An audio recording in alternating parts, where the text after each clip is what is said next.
امروزه قلمرو دنیای کامپیوتر به قدری گسترده شده است که حد و مرزی برای آن دیده نمی شود.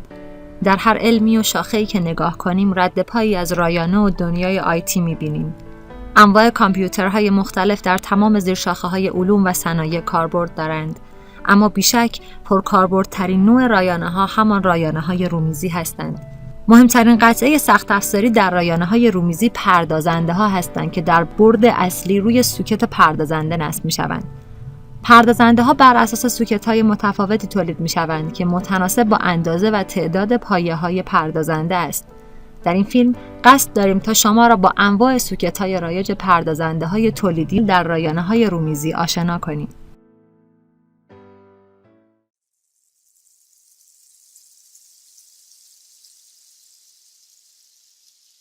در سال 1998 اینتل با به دست آوردن فناوری ساخت 180 نانومتری نسل جدیدی از پردازنده‌ها را به نام پنتیوم 3 به بازار معرفی کرد. این فناوری باعث شده بود که پردازنده پنتیوم 3 گرمای کمتری تولید کند. این پردازنده‌ها دارای 370 پایه بودند و مستقیما بر روی مادربرد نصب می‌شدند.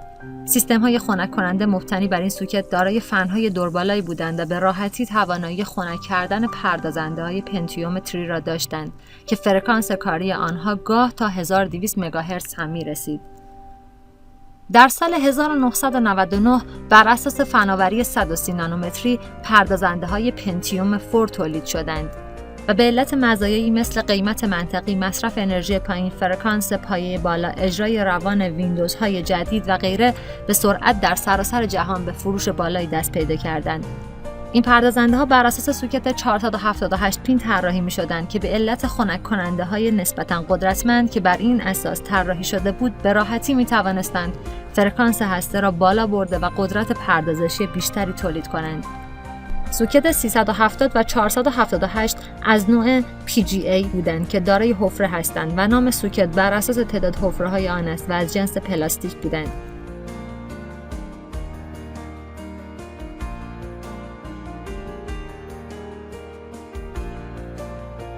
سال 2004 اینتل به فناوری 90 نانومتری دست پیدا کرد و پردازنده‌های پنتیوم 4 را بر اساس این فناوری تازه تولید کرد. پنتیوم 4 هایی که با فناوری جدید تولید شده بودند بر اساس سوکت جدید LGA 775 تولید می شدند که برای اولین بار در پردازنده ها از پایه های ریز و شکننده خبری نبود و به جای پایه ها از پدهای لمسی استفاده شد و پایه ها روی سوکت ها قرار داده شدند و جنس سوکت ها فلزی است.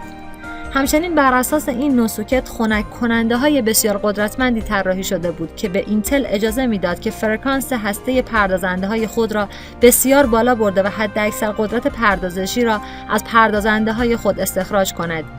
در همین نسل پردازنده هایی با 3800 مگاهرتز نیز تولید شدند که با در اختیار داشتن 2 مگابایت حافظه نهان برای هر کاربردی مناسب بودند. این پردازنده ها پرقدرت ترین پردازنده های تک هسته‌ای شناخته می شوند. بعدها پردازنده های 2 و 4 هسته‌ای نیز بر اساس این سوکت تولید شدند. این پردازنده ها از فناوری 45 نانومتری استفاده می کردند. اولین نسل از پردازنده های 4 هسته‌ای حرفه‌ای بر اساس سوکت 1366 در سال 2008 عرضه شد. این پردازنده ها با نام تجاری کورای 7 عرضه می شدند و پیش قدم در تغییر نام محصولات اینتل در رده‌های مختلف بودند. این پردازنده ها دارای توان پردازشی و نیز مصرف انرژی بسیار بالایی بودند و بر همین اساس دارای خنک کننده های بسیار بزرگی نیز بودند. سوکت 1366 فقط از پردازنده های کورای 7 پشتیبانی میکرد و هیچ پردازنده دیگری به جز آن مبتنی بر سوکت 1366 ساخته نشد. مرحله دیگر تغییر نسل در سال 2009 اتفاق افتاد. در این نسل که با استفاده از فناوری 32 نانومتری ساخته شده بودند، مصرف کمتر انرژی و دمای کمتر در پردازنده دیده میشد. این نسل به همراه معرفی سوکت بسیار موفق 1156 بود. پردازنده های کورای 5 و کورای 7 به سرعت بازارها را تسخیر کرده و به سلطان مطلق سیستم های دسکتاپ و ورک استیشن مبدل شدند. تنها ایرادی که میشد از محصولات این نسل گرفت قیمت نسبتاً بالا در مقایسه با سایر محصولات موجود بود. استفاده از حافظه نهان با حجم 8 مگابایت، فرکانس هسته بالای 3 گیگاهرتز از مشخصه های بارز این نسل بودند. در سال 2011 یکی از موفق ترین دوره‌های اینتل اتفاق افتاد و فناوری 32 نانومتری به تکامل زیادی رسید و پردازنده‌ها بر اساس سوکت جدید 1155 تولید می‌شدند. برای اولین بار گرافیک مجتمع همراه تمامی محصولات اینتل ارائه شد. این به این معنی بود که کاربران بدون داشتن کارت گرافیکی هم می‌توانستند از حداقل کاربردهای گرافیکی بهره برده و کاربر را از خرید یک کارت گرافیک مجزا بی‌نیاز می‌کرد. تمامی مادربردهای 1155 که پردازنده‌های این نسل را پشتیبانی می‌کردند دارای خروجی VGA بوده. از این نسل به بعد گرافیک مجتمع جزء لاینفک پردازنده‌های اینتل شد. این گرافیک به نام اینتل HD معروف شد.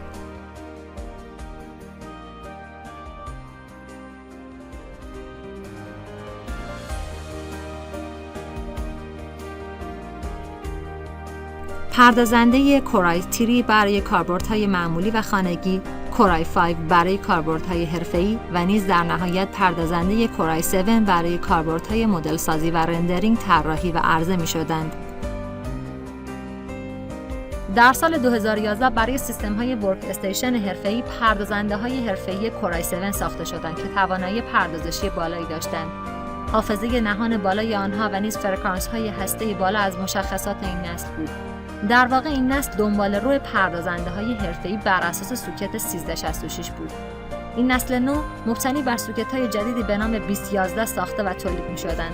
این سوکت هم مانند سوکت 1366 بزرگ بود و خنک‌کننده‌های بزرگ به مخصوصی باید روی آن نصب می‌شد. این پردازنده‌ها گرافیک مجتمع ندارند.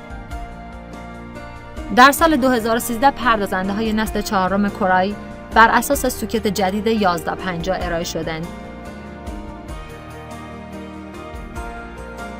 این پردازنده‌ها هنوز هم در بازار عرضه شده و قابل خرید هستند. بیشتر فناوری‌های این نسل در پردازشگر گرافیک مجتمع بود که به گفته خود اینتل 2 برابر نسل قبل قدرت پردازش گرافیکی داشتند و نیز تولید و عرضه مدل‌های بسیار متنوعی از پردازنده‌ها برای دستگاه‌های قابل حمل بود. به علت فناوری 22 نانومتری و مصرف بسیار پایین، اینتل راه خود را به دنیای تبلت‌ها و بعدها گوشی‌های هوشمند باز کرد. استفاده از فناوری 14 نانومتری در سال 2014 آغاز شده بود. مصرف بسیار کم و گرمای تولیدی اندک را به محصولات اینتل میداد و اینتل بیشتر توان خود را به طراحی و عرضه پردازنده برای لپتاپ‌ها و تبلت‌ها گذاشته بود. مدل‌های بسیار متنوع از پردازنده‌های 2 و 4 هسته‌ای برای لپتاپ‌ها تولید شدند.